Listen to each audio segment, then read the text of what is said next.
오늘 본문은 열왕기 하의 마지막 장입니다. 그리고 남유다의 완전한 멸망이 기록되어 있습니다.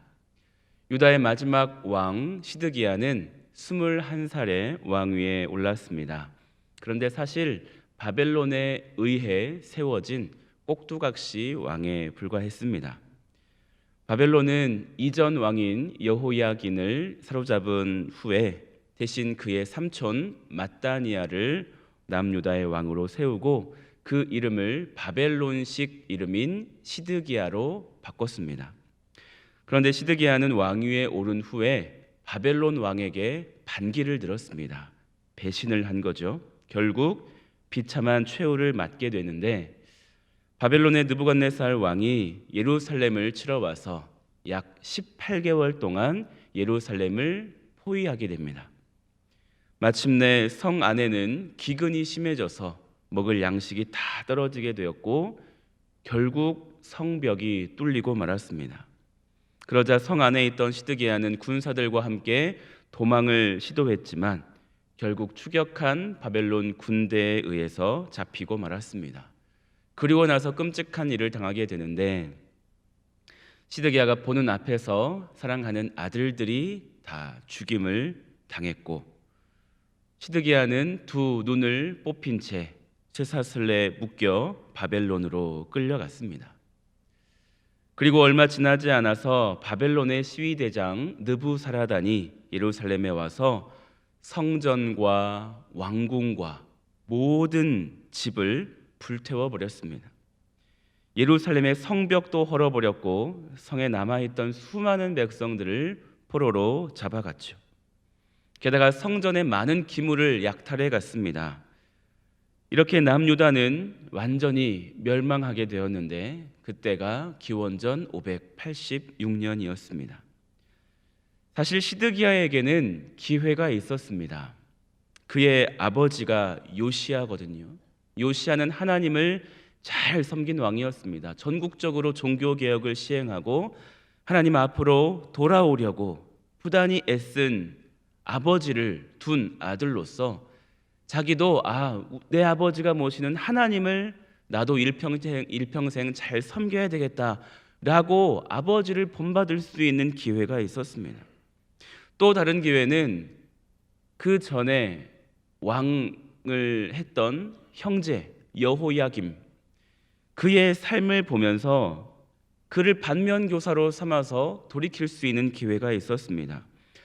하나님의 말씀을 저버린 자는 비참한 최후를 맞는구나.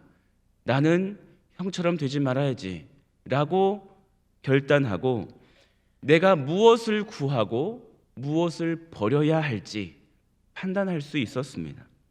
무엇을 의지하고 무엇을 의지하지 않아야 하는지 그는 여호야김을 통해 곰곰이 생각해 볼 기회가 있었습니다. 하지만 시드기야는 어떻게 했나요? 24장 19절에 보면 그가 여호야김의 모든 행위를 따라 여호와 보시기에 악을 행한지라. 반면교사로 삼아야 할 여호야김, 그의 모습을 그대로 답습했다는 것입니다. 또 시드기야에게는 결정적인 또 다른 기회가 있었는데 그것은 바로 그의 곁에는 예레미야가 있었다는 것입니다. 우리가 잘 알고 있는 눈물의 선지자, 위대한 선지자 예레미야가 시드기야와 몇 번 만났습니다. 시드기야가 예레미야를 먼저 찾았죠. 예레미야 37장에 보면 시드기야 왕이 사람들을 보내서 엘리야에게 이런 요청을 합니다.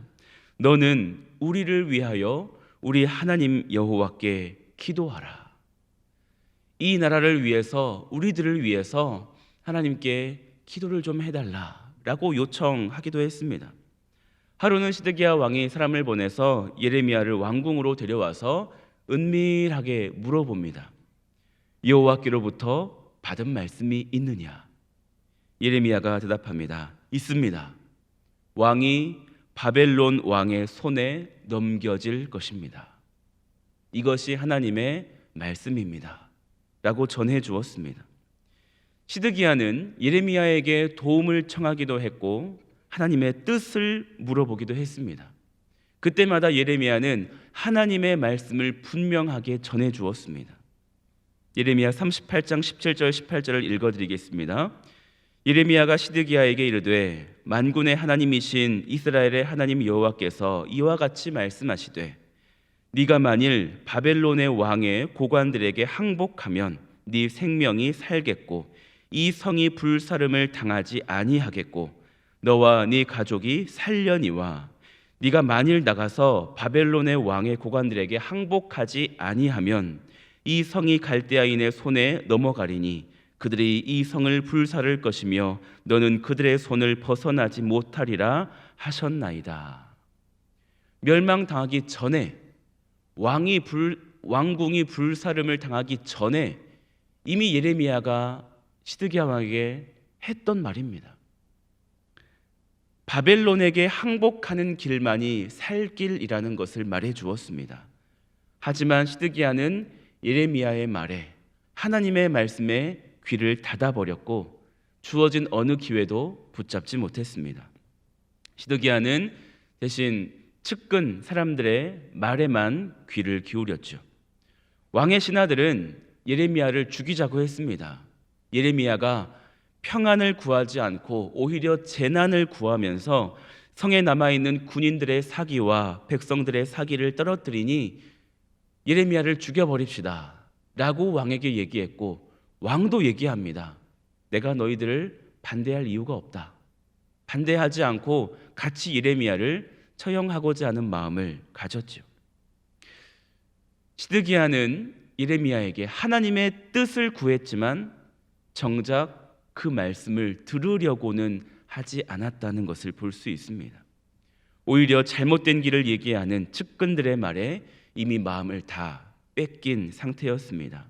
이미 옳고 그름이 무엇인지 분별할 수 없는, 판단할 수 없는 그런 지경에 이르렀던 것이죠.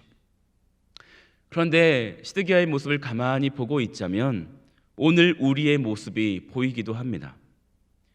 일상을 살아가면서 반드시 반면교사로 삼아야 할 모습, 내가 저렇게는 하지 말아야지 라고 해야 할 모습을 어느새 내가 따라하고 있는 모습을 볼 때가 있습니다. 우리가 무엇을 구하고 무엇을 버려야 할지를 잘 주님 앞에서 판단해서 많은 사람들에게 덕을 끼치며 살아야 하는데, 그러지 못하고 많은 실수를 반복하고 상처를 안기는 삶을 살아갈 때가 있다라는 것이죠. 또 말씀 안에서 하나님의 뜻을 물으며 말씀에 순종하며 살아가야 하는데, 묻기는 하는데 기도는 하는데 정작 하나님의 마음이 우리 안에 주어졌을 때 거부하는 거예요. 말씀이 선포되어질 때 그 말씀을 기쁨으로 받지 않는 것입니다. 내가 정해놓은 길이 있고 하나님이 이 길을 잘 인도해 주셨으면 좋겠는데 아니야, 그 길이 아니야 라고 말씀하시면 하나님의 필요 없어, 하나님의 뜻 기도해도 소용없네, 내 주변에 있는 나를 응원해 주는 사람들 말만 듣고 그 길을 가려고 하는 그런 모습이 우리 안에 혹시 있지는 않은지 돌아봐야겠습니다. 과연 나는 하나님의 말씀을 따라가려고 하는지, 아니면 내가 이미 길을 정해놓고 하나님이 나를 도와주시기만을 바라고 있는 건지. 시드기야는 그랬겠죠. 예레미야가 하나님께서 왕을 도우실 것입니다, 바벨론에게 이 나라를 빼앗기지 않도록 지켜주실 것입니다 라는 말을 듣고 싶었을 것입니다. 하지만 예레미야는 하나님의 뜻을 전해주어야 하니 그대로 말할 수밖에 없던 것이죠. 그런데 시드기야가 원했던 말과 하나님의 말씀이 달랐을 때 그는 하나님 말씀을 던져버렸던 것이죠. 과연 여러분은 어떻게 기도하고 계십니까? 또 말씀이 주어졌을 때 어떻게 반응하고 계십니까? 여러 기회를 주시는 하나님 앞에 여러분 그 기회를 놓치지 마시기를 바라고, 기회가 주어졌을 때 주님께 엎드려서 나의 잘못된 모습이 있으면 돌이키고 회개해서 예비하신 은혜와 회복과 평안을 누리며 사시기를 축복합니다. 사실 시드기야에게 축복의 말씀을 해주실 수 없는 이유가 있었어요. 돌이키지 않았거든요. 여전히 우상 숭배하고 하나님 거부하고 있는데 어떻게 그 백성을 구원하실 수 있겠습니까? 회개하지 않으면서 말씀대로 뜻대로 살고자 하는 마음도 전혀 없으면서 구원만 해달라고 외치는 시드기야와 이스라엘 백성들을 하나님은 구원하실 수 없었던 것입니다. 구원을 바랐다면 그 이전에 회개해야죠. 돌이켜야죠. 우상 다 버리고 그 아버지 요시아처럼 다 우상 버리고 하나님만을 섬겼어야죠. 그랬다면 하나님은 그 나라와 시드기야를 구원하셨을 것입니다. 하지만 그렇지 않았기 때문에 결국 멸망을 선포하셨던 것이죠. 유다를 정복한 느부갓네살은 사반의 손자 아히감의 아들인 그달리야를 유다의 총독으로 세웠습니다. 그달리야는 예레미야 선지자의 충고를 받아들였습니다. 그래서 하나님 말씀처럼 바벨론을 섬기는 길만이 살 길이구나 라는 것을 인정했습니다. 24절에 보면 그달리야가 그들과 그를 따르는 군사들에게 맹세하여 이르되 너희는 갈대아인을 섬기기를 두려워하지 말고 이 땅에 살며 바벨론 왕을 섬기라. 그리하면 너희가 평안하리라 하니라. 이전에 배경 없이 사전 설명 없이 이 말만 딱 보면 마치 매국노 같아요. 나라를 팔아버리고 바벨론을 섬겨야 너희가 산다 라고 하는 말만 들으면 매국노처럼 들립니다. 하지만 그달리야의 선포는 예레미야의 선포와 100% 일치합니다. 바벨론을 섬기라는 이 외침은 하나님의 마음에도 맞았고 바벨론 왕이 듣기에도 듣기 좋은 말이었을 것입니다. 이와 같은 외침은 마지막으로 하나님이 이스라엘의 남은 자를 보호하시기 위한 뜻이었습니다. 계속해서 끝까지 기회를 주시는 거예요. 아직 남아있는 백성이 있는데 이들이 잡혀가지 않고 살려면 바벨론 왕을 섬기는 길밖에 없다. 끝까지 알려주었습니다. 어떻게 되었을까요? 그달리야가 미스바로 자신을 찾아온 이스마엘, 요하난, 스라야, 야하사니야라는 사람들을 신복으로 삼았습니다. 하지만 얼마 못 가서 이스마엘 일당은 그달리야가 총독으로 세워진 지 불과 2달도 되지 않아서 그를 죽여버리고 애굽으로 도망갑니다. 하나님을 섬기며 하나님의 백성으로 살아야 했던 이스라엘은 끝까지, 정말 끝까지 하나님의 말씀을 저버렸습니다. 이방의 우상을 섬기며 이방 사람처럼 살기를 멈추지 않았기 때문에 나라는 멸망했고 모든 것을 빼앗겨 버렸고 포로로 끌려갔고 자신들의 땅에 살지 못하고 방황하게 되었습니다. 본문 27절에서 30절을 보면 느부갓네살 왕이 죽은 이후에 이제 에윌 무로닥이라는 왕이 등장했고 유다 포로들에게 호의를 얻기 위해서 유다 왕 여호야긴을 감옥에서 풀어주었을 뿐만 아니라 왕의 식탁에 초대하는 융숭한 대접을 해주었습니다. 여호야긴은 함께 잡힌 다른 나라의 왕들과는 다른 특별한 대우를 받았습니다. 죄수복을 벗고 말쑥한 옷을 입고 지냈을 뿐만이 아니라 일평생 왕의 앞에서 양식을 먹었습니다. 왕 앞에서 함께 먹는다는 것은 그가 왕의 손님으로 왕의 식탁에 참여할 수 있었다라는 의미입니다. 이것은 희망적인 메시지입니다. 하나님은 바벨론의 포로가 되게 역사를 이끄신 다음에 약속을 해주셨어요. 70년이 지나면 다시 이곳으로 돌아올 것이다. 하나님은 그 약속의 말씀을 이미 이때부터 성취하기 시작한 것이죠. 하나님을 떠나 죄악의 길을 서슴지 않고 걷던 이스라엘은 하나님의 심판의 도구인 이방에 의해서 멸망당했지만 반드시 본국으로 돌아올 것이라는 하나님의 약속은 이미 성취되기 시작한 것을 여호야긴의 모습을 보면서 알 수 있습니다. 여러분, 하나님은 하나님의 백성을 절대 포기하지 않으십니다. 징계는 하십니다. 잘못하면 징계하고 벌을 주긴 하시지만 결코 그 백성을 포기하진 않으십니다. 부모가 어떻게 자식을 포기하겠습니까? 잘못을 범했을 때 매를 들긴 합니다. 혼내긴 하지요. 하지만 자식을 버리지는 않는 것입니다. 그 마음이 동일한 하나님의 마음입니다. 우리가 죄인 되었을 때에도 하나님 앞에 오늘날 살아가는 우리의 모습이 항상 바른 모습이 아니잖아요. 항상 주님 말씀대로 순종하지도 못하고 주님 기뻐하시는 선택을 하지 않을 때도 있고, 하지만 그런 우리를 보시면서도 하나님은 포기하지 않으신다는 거예요. 계속해서 기회를 주십니다. 돌아와라, 돌아와라, 돌이켜라. 너 지금 잘못하고 있다. 그것이 아니야. 내가 말한 대로, 내가 성경에 말씀에 기록한 대로 너희가 순종하며 살면 내가 회복의 은혜를 줄 텐데 지금 모습은 아니야. 아니야. 그렇게 살지 말고 돌아와라. 돌아와라. 무릎 꿇고 다시 회개해라. 그러면 내가 다시 예전의 그 영광스러운 모습을 회복시켜 주마. 약속하시는 거예요. 여러분, 우리가 귀 기울여야 할 것은 세상의 소리가 아닙니다. 내 옆에 있는 잘 나가는 사람의 소리도 아닙니다. 우리가 귀 기울여야 할 소리는 누구의 음성인가요? 하나님의 음성이죠. 성경 말씀 가까이 하시면서 오늘도 나에게 말씀하시는 하나님의 음성에 귀 기울이시기를 바랍니다. 때로는 내가 원하는 말씀이 아닐 수도 있어요. 이것을 인정하셔야만 합니다. 하나님은 반드시 내가 계획한 것을 다 이루어 주셔야 해. 아니요, 그렇지 않을 때도 있어요. 그럴 때는 내 계획을 포기하고 하나님 무엇을 원하시나요? 그 길에 제 뜻을 맞추겠습니다 라고 나아가야 하나님께서 예비하신 축복을 주실 수 있습니다.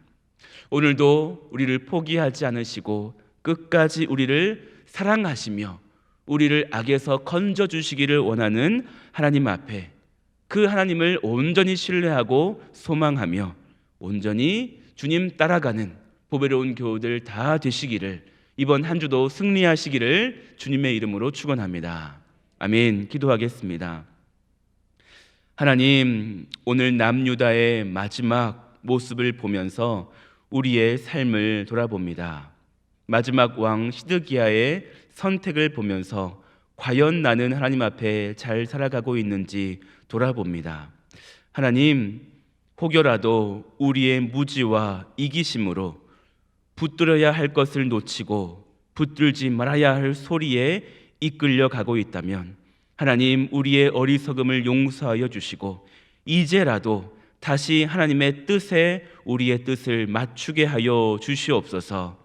절망적인 상황에도 결코 우리를 향하신 하나님의 사랑은 멈추지 않고 여전히 우리를 기다리고 계시고 우리에게 긍휼을 베풀고 계시는 하나님을 기억하게 하셔서 하나님과 동행하는 삶을 살아가게 하여 주시고, 내 뜻에 하나님의 뜻을 맞추려고 하는 것이 아니라 하나님의 뜻에 나의 뜻을 맞추어가는 지혜로운 보배로운 교우들 되게 하여 주옵소서. 그래서 내가 앞서는 것이 아니라 성령을 앞세우고 성령 충만하여서 오늘도 이끄시는 대로 따라가는, 그래서 예비하신 복을 받아 누리는 모든 보배로운 교우들 되게 하여 주시옵소서. 우리 사랑하는 자녀들의 앞길을 인도하여 주시옵소서.